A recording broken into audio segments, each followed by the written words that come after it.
अच्छा मुझे यार ये बताएं, बड़ा इसमें इंटरेस्टिंग सवाल है ये हमारे ख़ास तौर पे यंग बच्चों के लिए। इसको एक एग्जांपल के साथ सेट करते हैं। 1 मिलियन का बजट है आपके पास, पोर्टफोलियो कैसे बनाएं? क्या 1 मिलियन का 1 मिलियन उठा के किसी एक शेयर में डाल दिया जाए, या वो मल्टीपल शेयर्स में डालना चाहिए हमें? किस तरह से डालें, टीयर 1 में, टीयर 2 में या टीयर 3 में? ये एक ही सवाल में मैं काफ़ी सारी चीज़ें पूछ रहा हूँ, तो इनको सारों को 1 बाय 1 एड्रेस करना है। या इसका हम लॉन्ग टर्म में रखें, शॉर्ट टर्म में रखें, मिड टर्म में रखें? 1 मिलियन को आपने पूरा एक ज़रा आज टेबल पे सजा दें इसका पूरा बफे। मुनीर भाई देखिए, मैं कोई फाइनेंशियल एडवाइज़र नहीं हूँ, इसलिए ये एडवाइस नहीं है। दिस इज़ माय सजेशन कि अगर आप मुझे कहते हैं मेरे पास पैसे हैं जो मैंने इन्वेस्ट किया हुआ है।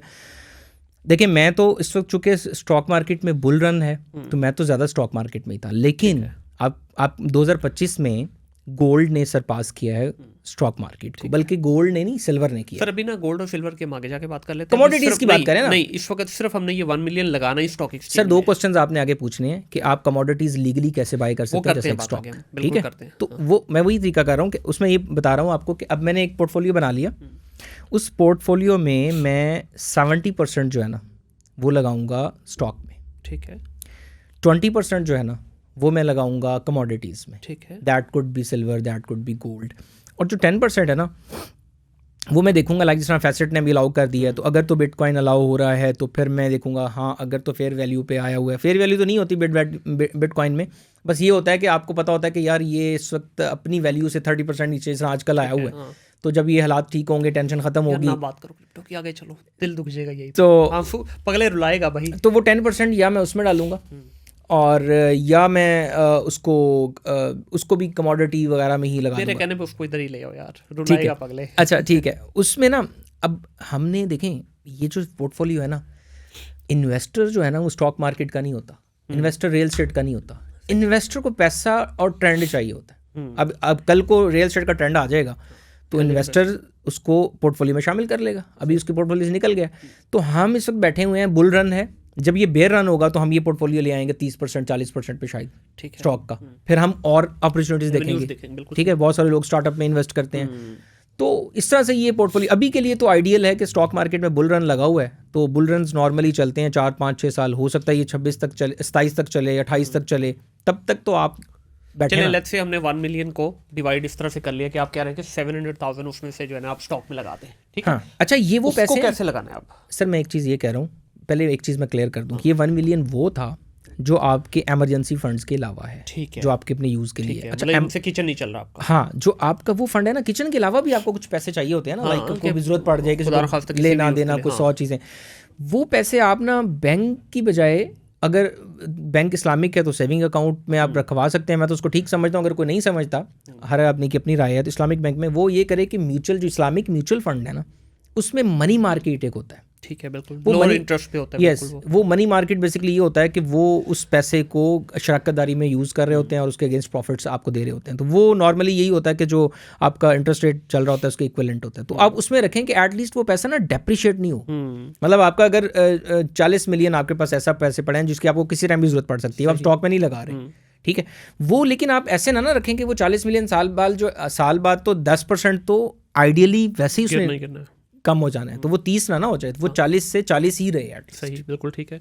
तो इसमें अभी लॉन्ग टर्म, शॉर्ट टर्म और मिड टर्म, इसको किस तरह से देखेंगे यार? लॉन्ग टर्म हमने डिस्कस तो कर लिया, लेकिन मैं इस वक्त क्योंकि पोर्टफोलियो डिजाइन कर रहे हैं हम 1 मिलियन का, तो इस पे किस तरह से डिवाइड करना चाहिए? अच्छा लॉन्ग टर्म, ये जो आपने क्वेश्चन किया ना, ये लॉन्ग टर्म वाला, ये कहना बहुत आसान है, हर बंदा दूसरा बंदा करे लॉन्ग टर्म के लिए करें, ये मुश्किल बहुत होता है, जब्त करना बहुत मुश्किल, नर्व पे जो है ना अपने कंट्रोल करना। लेकिन मैंने ना अपने पिछले 3 साल के एक्सपीरियंस से ये देखा है कि अगर आपको लेनी है ना लॉन्ग टर्म की रैली एंजॉय करनी है, अब जिस तरह मार्केट ने 80% दिया है, 1 करोड़ ने 80 लाख कमा के दिया जी, सही है, तो वो 1 करोड़ 80 लाख बनने में उसको आपने कंसिस्टेंटली रखा है 365 साल, सॉरी 365 दिन, ठीक है।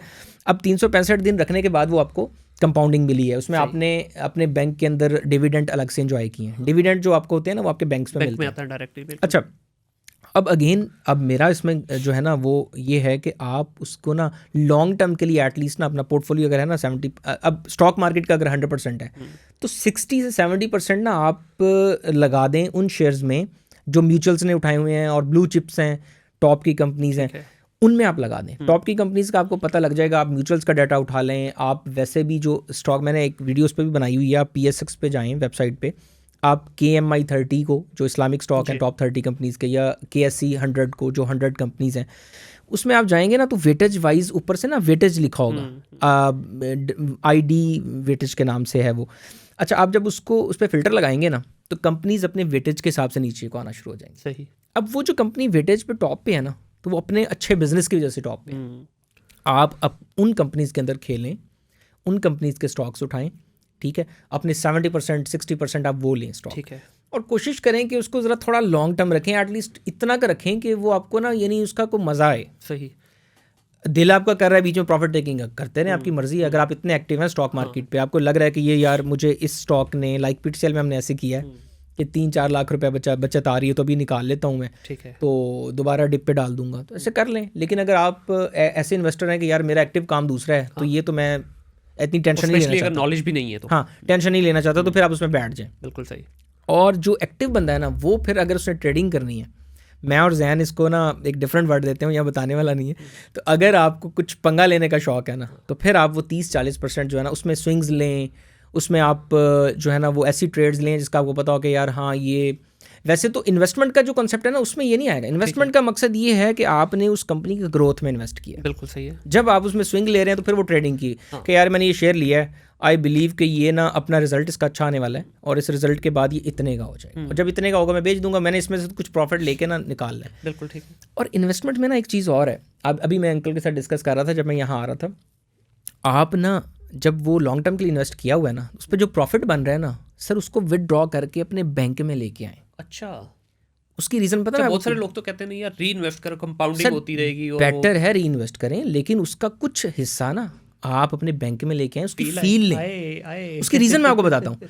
उसकी रीज़न ये है कि वो जो डोपामिन आपको बताया था ना, म्यूचुअल फंड से मुझे आते थे सर, जब डेली मैं देखता था ना इतने पैसे ऐड हो गए, मैं कुछ निकाल के उसको यूज़ करता था। सही। मसला मैंने एक ना ये किया कि मैंने ना उसका अपना एक पूरा ना ये नॉर्थ का एक टूर किया, और वो मुझे पता था डेडिकेटेडली मैंने इस प्रॉफिट से किया है। सही, वो एक फील ही अलग होती है, हालांकि पैसे वो आप ही किए हैं, हाँ, बट एक फील आती है आपको। वो फील लेना बहुत ज़रूरी है। अगर आप वो फील लेंगे ना तो शुरू में आपको मोटिवेशन नहीं मिलेगी। मेरा जितना बड़ा पोर्टफोलियो है ना, नया बंदा बना ही नहीं सकता।